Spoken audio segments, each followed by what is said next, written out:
It's exactly that. A criticism of the president's desire to go alone. He pushed back on NATO. He now, some would say, is abandoning our Kurdish allies inside of Syria.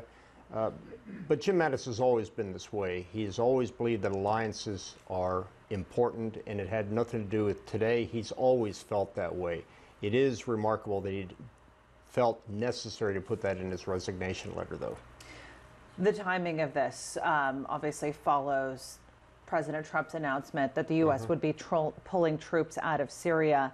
Reuters quoted a U.S. official as saying that this was not a forced resignation, but was this inevitable given this, I guess, surprise decision by the president?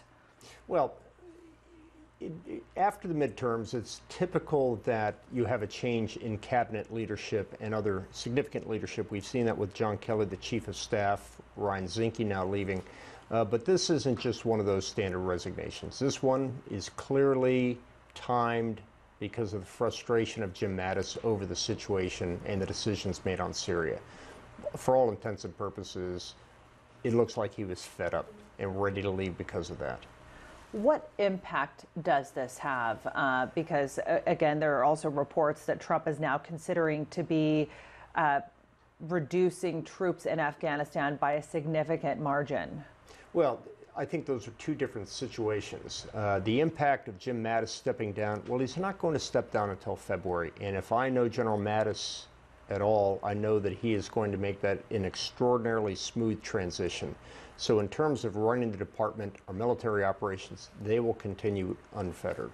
How much of this is a blow to the administration, which has essentially been a revolving door? You had Mattis, who was one of those figures that was respected on both sides of the aisle. John Kelly was another sobering voice in the Oval Office, and so was Rex Tillerson. And all of these people are essentially on the way out and not really able to counter the president and some of his views. Well, first of all, this is not ahistorical. There have been many administrations where the cabinet secretaries have all changed out by the end of the first term. Nonetheless, what is unique about this particular situation is that he is bringing in people that are, President Trump, is bringing people in far closer to his own way of thinking. John Bolton, National Security Council, Mike Pompeo over at the State Department. He will certainly bring a chief of staff in more aligned with this thinking. And I think you're going to see somebody very much aligned with this thinking at the Department of Defense. And some people would say that's dangerous because when you don't have people that will either dispute what the president says, argue with the president, or disagree with the president, if it's just an echo chamber, you don't get the diversity of opinions that are needed to make national security decisions.